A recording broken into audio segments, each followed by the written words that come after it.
to welcome everybody to another episode of the Major Music Lounge podcast. It's your host, D Dot, and I'm joined by the homie Kaleem Beats. What's good, my brother? Man, how you doing, man? Man, doing pretty good, man. Just it's a hot day in Dallas. I was out there shooting a video, shit, all afternoon pretty much, and just Yeah. got back to the crib. So yeah, man, just glad to finally get that done and glad to be in the AC chilling, man. But how you feeling, man? Hey, I'm feeling the same way, man. You know, it's the first summertime, so Carolina is hot out here. I can only imagine in Dallas. So I know Oh, out here we in the South, man. man, Crazy. tell me about it, man.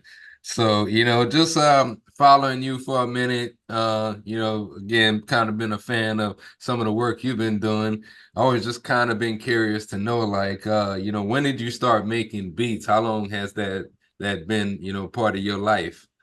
Man, honestly, it sounds crazy when I put it in a number, you know what I'm saying? But about 16 years. So I'll say Wow. like seven, like when I was in middle school, that was well before, everything is the way it is now where you do it at home, you know what I mean? I would post beats using what is it, Windows Movie Maker like Okay. XP. So that Yeah. was way back. But I was in middle school, just putting stuff together and they was bad, but we all learned, you know what I'm saying? But it's been a long 16 years, man. Seriously. Man, that's pretty much almost as long as I've been doing it as well.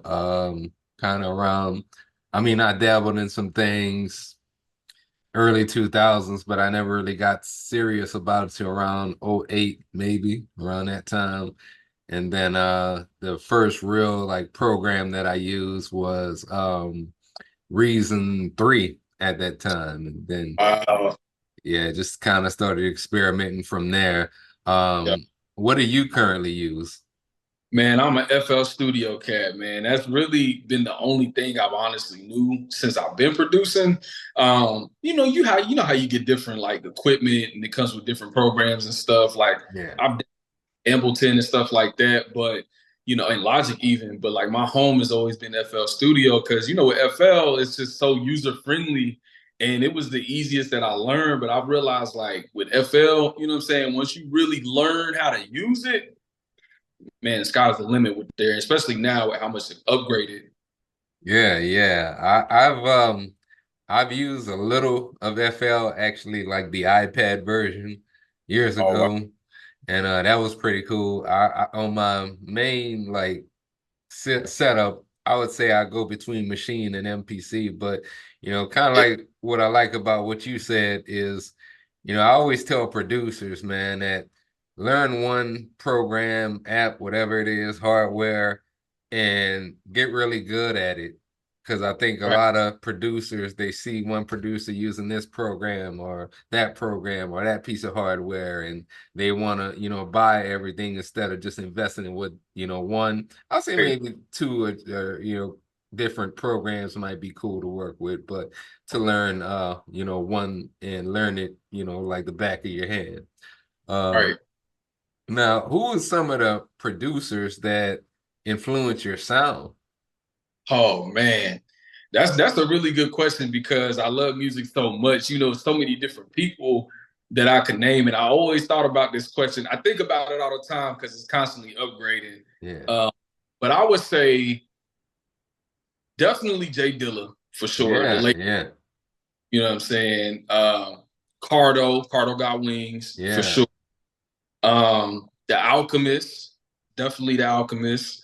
Count Bass D and MF Doom, those two for sure. And that's just off the top of my head, honestly. Oh, can't forget Pete Rock, definitely a big Oh one. yeah. Pete and Knife Wonder, those two are like I listen to their instrumentals just to get inspired. You know what I'm saying? Just doing regular day to day stuff. So definitely those two, but those I would say are like the main that really influence my personal sound. Yeah, I hear a little bit of that in some of the beats that I've heard that you posted Yeah. like to your Instagram, and especially like I actually how I came across you initially, like I bought a beat from you what, maybe 2 years ago on Oh, wow. BeatStars, and Oh, wow. I I did appreciate it. support, man. No problem, man. Like one of the things, man, as a producer that also rap, like I believe in supporting other producers. And Right, I was happening to like every album, I kind of like to not produce the whole thing. I may like to connect with one or two producers, with a different sound than I have, just right. to might spark some fresh ideas, in fact. And I just went on to BeatStars one day, and yeah, that was this beat. I think he had called it Orange County. Oh And yeah, yeah, that joint, man. Everybody loved that beat, which is crazy. yeah, It's always the ones that it's like, it ain't your personal favorite, but it's like really big. You know what I mean? yeah, it'd be that way, man. Like I noticed that too when I sell beats on BeatStars. Like it's always something that I'm never like. I don't think it's my best work in some way. It Right, might ride, but like, and then it might be the ones that I'm thinking about stashing for myself that are on the right, site the longest. right, But it's kind of funny how that works. But yeah, man, I just had to cop something and just kind of stayed connected since then. But yeah, also, with that, a lot of the same influences for myself, especially Jay Dilla, Alchemist, Ninth Wonder. right. Um, man, the list goes on and on. Facts, man. I'm in Carolina, so like we like in the middle, you know what I'm saying? Where it's like you can get dirty South currency, but then at the same time you get that cold Ninth Wonder, little brother type of era in the States. So I've seen that since the kid being here, man. It's like we bumping Jeezy and Jay-Z. You know what I'm saying? It's like all the melting pot here. But like Ninth is definitely like that dude, man. Seriously. Like he amazing producer, you know what I'm saying? And that's one of like my personal favorites because he's from here and he defines that sound that we really have, you know what I'm saying? Where it's like hip hop, you know what I mean? So, Yeah, I like, especially like the way that Knight chooses his samples and the way he that, chops his samples as well. that, And it's just a lot of like it's some soulful beats, man. And you could tell definitely from the South and from Carolinas as well, man. right, right. Man. Now when it comes to like your city, in fact, you talk about, being from Carolina, are there any artists you're working with locally? Honestly, my homeboy, man, my homeboy 94 Wonder, not 94 Wonder, 94 Lando. Think about 9 Wonder. Uh 94 Lando, man, he's been doing some music for a while. It's like my right hand man since high school. He really seen my growth with this production stuff, you know what I'm saying? And he's a fire lyricist. We working on his album. He's actually out the city called Kannapolis, same city that George Clinton was born. That's actually where I was like, growing up here. So a lot of music in that city, you know what I'm saying? A great lyricist. We've been working on his project for at least a year and a half. But as you know, as an artist, stuff takes time. You really want to put that craft into it. But like, man, that man probably got some of my best beats right now, you know what I'm Man. saying? Out the box because I'm like, oh yeah, bro, I know you'll kill that. We're gonna get it. There's a lot of people here as well that I work with here and there, but because Charlotte is such a like, a lot of people move here now. It's not a lot of roots here as much anymore. Like you got your local people, but it's kind of divided. You know what I'm Yeah, saying? So it kind of makes it hard sometimes to connect with certain people locally, especially with the style that I have, because it's like either all the way trap or yeah, like straight bar for bar battle beats. You know what I mean? So it's like yeah. I try median. Um, but I connect with people really across the South and the Carolinas, period. Like a lot of people in Virginia, a lot of people in South Carolina too. So I wouldn't even just say North Carolina, like just this area, period, the Eastern Shore. Yeah, and it's kind of similar here in Dallas. Like the funny part about the city is, I mean, you got your rap scene, you got your hip hop scene, but like a lot of producers, this is kind of like a producer's melting pot. And on top of that, like it's producers from all over the country, even like some of the producers. I went to this it was for Arabit. They the not like BeatStars, but Right. that other website.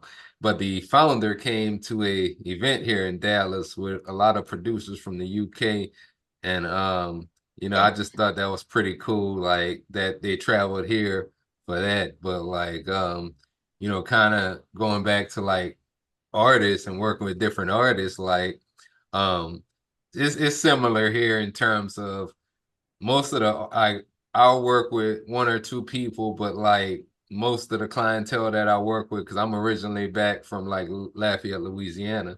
So Oh, there are some people that I work with down there and up here. But the vast majority of the people that purchase my beats are from pretty much all over the country, right, Vegas, Florida, Cali, even like right. overseas. Now, like as far as the artists on BeatStars, like, are there any? Because one of the things is, at least getting your ground under you in terms of like finding artists that regularly work on their craft.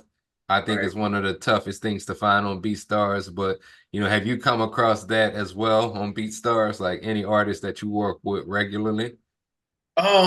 I wouldn't necessarily say B stars, maybe more so YouTube, Yeah. because producing for so long, like that was where my foundation really was at first. I got like into B stars, I would say like even later in the game, like 2020, because before Okay. that, Airbit. So Yeah. I don't with the B stars, I really let it be autopilot a lot of times. Like I Yeah. upload my and keep it pushing, you know what I'm saying? Because it's like I utilize like Instagram, Yeah. utilize YouTube more. And I do feel like with YouTube, it's easier to find a couple different crowds, you know what I'm saying? Or you can kind of find where you fit in a little better. But I still, like I said, I love B Stars, but I haven't really found artists per se through there exactly. Like I know that's how we connected, obviously through B Stars. But that is changing. It's just taking its time because I like to do things organic. You know, I don't buy my plays and views and Oh all that yeah, stuff. yeah. You know, I like to keep it organic to where it's like somebody hit me up on Instagram. That's usually how it'll get started from there. Like, oh, I checked this on B Stars. Check me out, and then it'll go from there. Yeah, I totally get that. Like, because I try myself to post on Instagram as well Yeah. as YouTube, and I'm kind of starting to see like I've had TikTok for a little over a year, but like I post mainly beat making videos, but I'm also like seeing like there are a lot of artists on TikTok as well. Like I haven't really gotten any sales from there yet, but like um I could tell like there are some people that I think eventually I'm gonna get some off of TikTok just from being active on there. Now what's your pattern in terms of like do you set a goal as far as how many beats you want to post within a certain week? Like do you try to stay consistent? Because I feel like for me um I don't necessarily post just to post, but at the same time like I want to let artists know, okay, every week, I get you maybe 2 to 3 beats, maybe a little more, and you can kind of see what's new, and that kind of keep them going into my beat store, wherever, or even hitting me up via DMs. But like, I also feel that if you don't, you some of those artists they may lose interest in you, Right. especially if they're following you or subscribe to you on YouTube. So do you set any kind of like goal as far as okay, this week I want to upload X amount of beats or I want to Yeah. tap in? Typically, if I do set a goal, it's because it's been like a hiatus. You know what I'm saying? How sometimes you had a moments where you take a hiatus, you're making beats, and you go and be with real life, go be with the wife, the kids, whatever the Yeah. case may be. So, I used to do that, but then I doubled back this year actually with doing that because I felt like quality over quantity. I actually used to have like 1,000 beats on BeatStars. And, obviously with everything you make, everything isn't going to be that one, everything isn't going to be perfect. And I went through like one Saturday, it took me like 4 hours and just deleted what was, okay and what was good. And ever since then, I basically just post as I feel like as I need. I would say I at least try to do maybe 2 beats if I did have to put it like a number on the goal. Okay, maybe 2 weeks, maybe a beat a week or something like that. And why I like to do that is because if I upload something to BeatStars, I want to also track how it's doing. Because I've noticed when I used to upload and flood beats, all the time, it's like it could be that type of beat that is hard, like Orange County, for an example. And that was when I was posting a lot, like with that beat.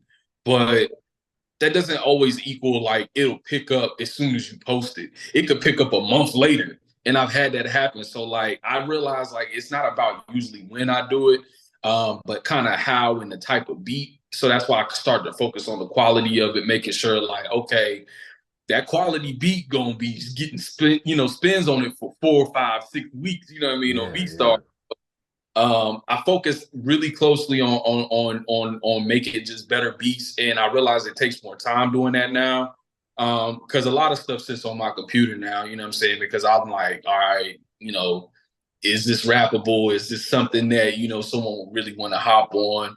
But if it's like, all right, dog, you ain't posted for like 3 weeks, get at least two beats out there so people still remember who you are. Because on YouTube, it does go down, you know what I'm saying, as far as like with engagement when you go on for too long.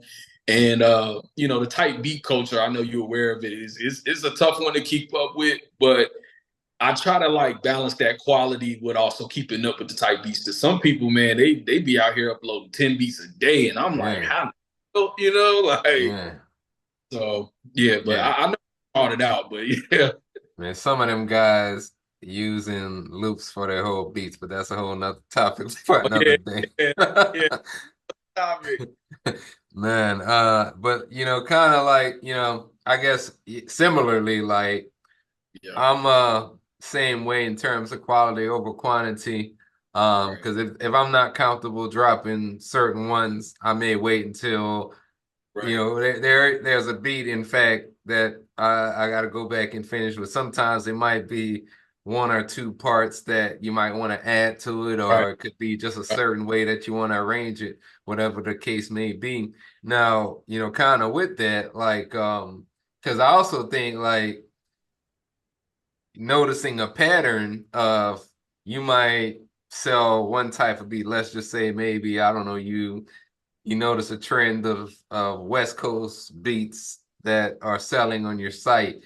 Is that something like, you kind of gravitate towards for, a minute or so creating a certain type of beats, or you kind of create something that, whatever you're vibing to at that moment? Um, Honestly, it's whatever I'm vibing to. Because really I like make a lot like Currensy is the main person that I really like fool with, as far as my sound goes with tight beats. Yeah. So, really it's just about what I'm feeling like. And I have producer friends that it's the same way. Like, say Larry June and Cardo drop another new album. You gonna see a lot of damn, Cardo, Larry June type beats dropping because they inspired. And that's kind of the same way. Like it's whatever I'm vibing to. But a big part I would say that it's a consistent one, even with the ones on my computer, is the hip hop because hip hop I felt like is inspired within. Yeah. So you hear a clip, a sample, and be like, "Ooh, let me chop that up." You know what I'm saying? And create it. So that's really the one that I create. But the ones I usually gravitate to be the Currensy type because that's just my style and that dirty south kind of bounciness to the beat. But I would say majority of the time I float around to be honest with you because I just like to feel the music. You know what I'm saying? And just vibe out and like you can hear that when you hear the beats. You know what I'm saying? Yeah, man. It's similar. Like, I can't explain it. I might a lot of times, like when I go to the gym, sometimes I'll throw on a random playlist, and there may be a song that, hell, I used to vibe to when I was in high school or something that come on in the late 90s, early 2000s that inspires something that I make later on. But then you're right. I might hear Larry June Cardo EP or album, and I'm like, okay, I gotta make something like this. And it's just kind of funny how that works. But sometimes, I mean, I may notice like there was this one time earlier this year, there was an artist I'm working with, but I kind of noticed he started buying a certain type of beat. and he just kept on doing it. Like one cell became two cells, then that became three, and then so on and so forth. And there was a couple other people here and there also within. So there was a small period of time where I just kind of made that type of beat because that's kind of what I was vibing to at that point in time. But I mean, hey, you got to stay inspired. So what you listen to is gonna inspire you as well. Right. Facts. Man, let me see. I noticed actually right before I'm pulling it up now. Go back there. What type of monitors you got? I got them IK multimedia iLouds. Yeah. Yeah, they pretty dope. They pretty dope. I used to use them KRK Oh yeah. Rocket 5. Actually, I still got one down there, but my other one it blew up, so I had Oh to man. switch that whole setup. Yeah, they run pretty hot. I got some Mackies that I got finally since I moved into my house, so I can like boom out, you know what I'm saying, on the speakers. A lot of them old beats I actually made with my monitor headphones, so it was tough. But I hear the difference now with these monitors. Man, yeah, man. I may get some more. I mean, these cool and Yeah. portable. But like, um, I don't know. I may because I'm in a small space right now, and when I move out of this place, have a bigger space, so I get some different monitors. Oh yeah. Let me It's just see. room space, you know what I'm saying, and the type of cones and all that. I thought I needed 8-inch cones, and the files work perfect. So You got your home lab, or you got a like outside studio? I wish I had an outside studio, but yeah, I'm out the crib with it. But you know, it's just like my domain. You know what I'm saying? And it's a good space, and you know, I could duck off and just create beats. So I'm loving it, man. And it's at the crib too, so you know, you could wake up on a Saturday, cook up beats. You know what I mean? After work, cook up beats. So And that's the best part because when that inspiration hit, you ain't got to drive nowhere. right, exactly, exactly. So I got your beats up and yeah, I'm gonna go ahead play a clip. I may have to put these in like in the actual show, like for the clips, and then come back to the interview. But yeah, let's check Okay. it.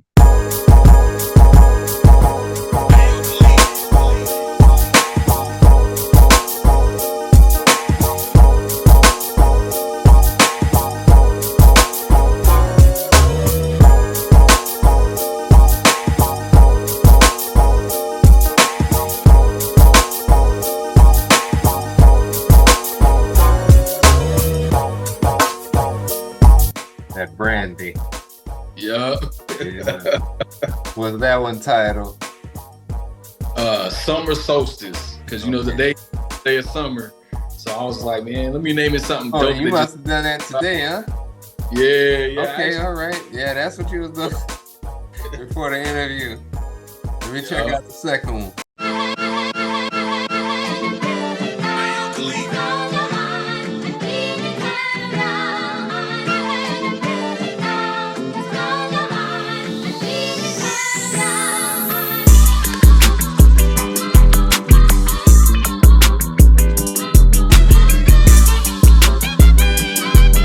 All right, all right. Yeah, man. I like what you're doing, man. I definitely like what you're doing, man. Appreciate it. Man, what kind of plans do you have for like the remainder of 2024? 'Cause, I mean, we at halftime now, so we got about 6 months left. Right, right. Man, I'm working on some more stuff with my boy OG Mambo. That's one of the people I work with from Seattle. Really great artist. He's the one that, I did the Currensy placement with, and that was like a dream come true. You know what I'm saying? So I'm trying to really see if I can get some more set up with Spitter by the end of this year, get some more placements and stuff. I did one with Black Cobain too. So it's really moving for me now, and it's finally happening. So I feel like, right now I'm in the prime of this and I can't stop. That's why I'm trying to keep these beats pumping out and making stuff that you could just feel. You know what I'm saying? Like those beats you just heard, you could just feel it and you could just vibe and you hear it through the music. So the rest of the year, man, that's the plan. Just keep on making these dope beats for real.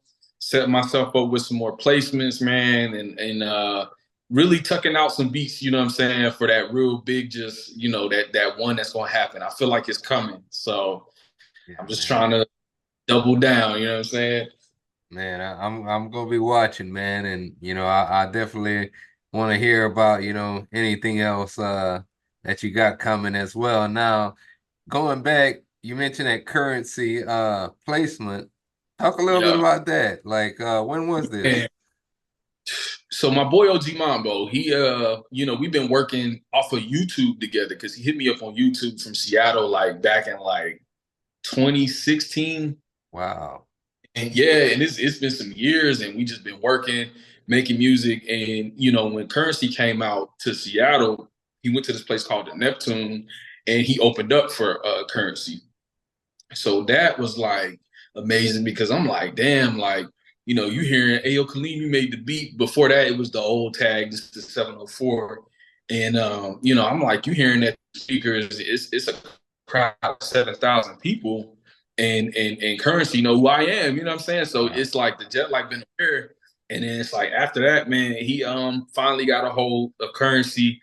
They did the song this year, or was it last? Or no, it was a couple months ago. They did it. We had a couple other projects with somebody in Jet Life, but he did it this year, man. And he called me on a Saturday, and I'm at home just chilling, preparing to move. You know, he's like, "Bruh, it's early his time, like 4 a.m. It's like 8 a.m. our time, or whatever." He like, Wow. "Bruh, I got, you know, Currency, I got him, bro. Like, give me a beat. You know, can you wrap this around my lyrics?" So I'm like, all right, you know, let me see what I can do. You know me, I'm like, all right. So I get in there, man. I'm like, damn, like it's so thin. Like, this is for Currency, bro. Like, you better make your hardest damn beat you can for Spitter to get on it. So I popped open that file, man, and I made that beat no lie in like damn 15 minutes, man. And I Wow. was like, I need to hurry up. You know what I'm saying? I don't want to keep him waiting. So let me go ahead and get everything going. And you know, he got the beat, got everything together, we got it mixed, got it mastered, and it was just history from there. And then there was a song he remixed with someone else in Jet Life, Black Cobain, who's from the DMV or like, you know, around here. And I'm like, yo, like I'm really infiltrating this Jet Life camp. And like, you know, this is all we listened to in high school was Spitter, Wiz, and Cardo and all of them, Yeah, Les. yeah, You know what I'm saying? So it's like it was truly a blessing, and it was a dream come true, honestly, because like I said, most of my work is currency type beats. But I'm really trying to manifest that currency Kaleem Beats tape. Like, you know how you do yeah, tapes. So that's yeah. that's let's go with that. The Spitter's a busy man, you know what I'm saying? So I haven't personally rapped with him yet. My boy OG Mambo, he did rap with him, but I haven't got to that point yet. But I'm gonna keep working, man, keep making these dope beats. So it's gonna happen. This happened, and all I did was produce. So that's all I can say, man. But What what's the name of the song? the name of it is called Get Down or Lay Down by OG Mambo. Okay, I'm gonna have to look that up.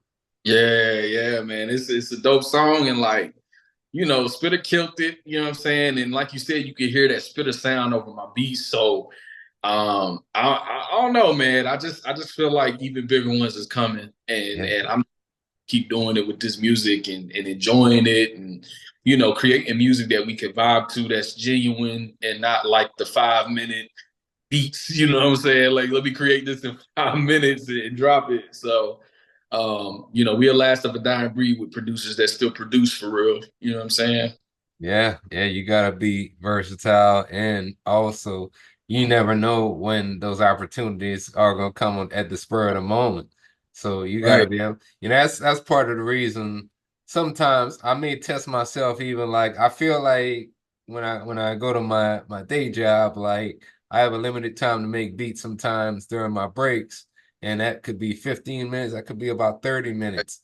But I Right. always also feel like with a limited time, sometimes I might make one of my best beats, just Right. with about 15 minutes because I got, I just gotta go, and while that creativity is flowing, you only got a short amount of time. So, you gotta be prepared and really know how to produce and be able to do it in the spur of the moment. Thanks. I agree with that because I think some of my hardest beats was the shortest ones. It took the shortest amount of time. You know what I mean? Where it's like All right, we finna go to the store. All right, let me cook up real quick. That'd be the hardest 5, 10 minutes of your life. You know, you out there killing it. But Right. I love that about producing, man, because you know it forces you to just stay on point. And I feel like there's no expiration date with being a producer. You know what I'm saying? Because you can make beats forever. People gonna always need beats. Hell, people just listen to instrumentals. You know what I'm saying? Yeah. Pete Rock producing stuff. So that's why I'm like, man, this is a forever thing for me. You know what I'm saying? I love the art of it. You know what I'm saying? I love the music, you know, vibing out to it. So and that's why I was gonna say it's more than just like a paycheck and beat stars and stuff. You know, get your money, Yeah. sure. But you know, you can always tell the type beats that you see kind of consistently just on there just for a check versus like, damn, he really sat down and made an instrumental. You know what I Yeah. mean? Yeah, man. Yep. Yeah, man. Now do you also collab with other producers? Oh yeah, man, big time. There's a lot of different producers I've collabed with. I'm in like a like collective. I would say collective, unofficial collective called MVP Million Dollar Production. It's like me, Chris California, Dre W, Who on the Track, Mike D. Trying to think Okay. who else. 407 Rennie, you know, just everybody in there, and we all just cook up Jay Supreme, you know what I'm saying? And we just collab with each other, and then we also collab with other people. And they kind of helped me meet other producers to collab with too, like Foley. I think I have like two with Foley. You know, he produced for Larry and everybody.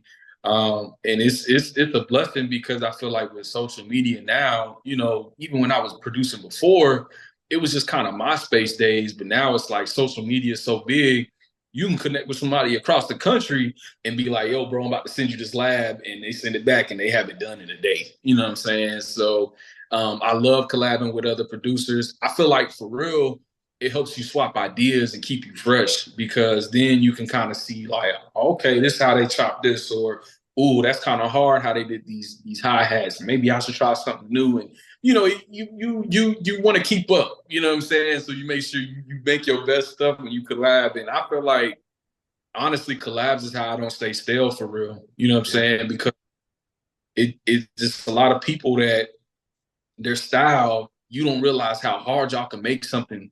And it's just they're taking their ideas, taking your ideas, and then coming together, and y'all got something that's crazy. And it's Yeah. been like artists and producers, man. So I love collabs. Yeah, yeah. I mean, it's something where you're gonna definitely grow as a creator. And like you said, getting ideas from other music producers, and you never know what could become of it, especially like you may have a producer that, oh, this producer does the drums really well, or this producer, is a trained keyboardist, they play the keys, so they might do better melodies than you. So, you never know what can come of those collabs as well. And then Right, another thing I like that you said, with instrumentals, generally speaking, is just that a lot of people they listen to beat tapes, they listen to right, I walk sometimes in offices, and I see people just chilling with a home pod listening to beats right. at their desk. So, I think producers, even if you're not working with artists directly, beat tapes are a good way to get your sound out there. And you never know if an artist might hear that beat on Spotify or Apple Music or whatever platform and reach out to you, find you on your online and start working together. Right.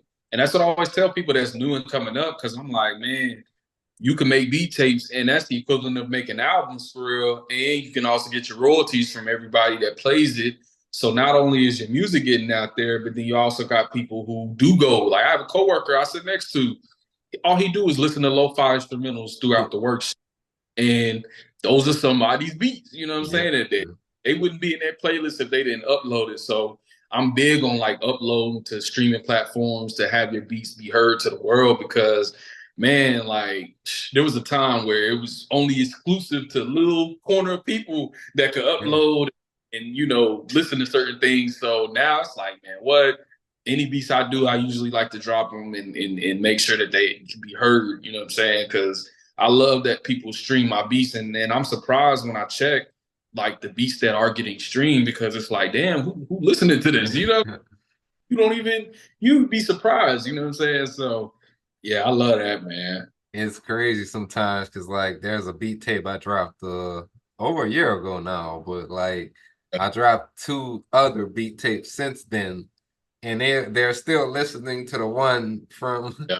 a year and a half ago more than the two that I dropped recently. So it's funny how that works, man.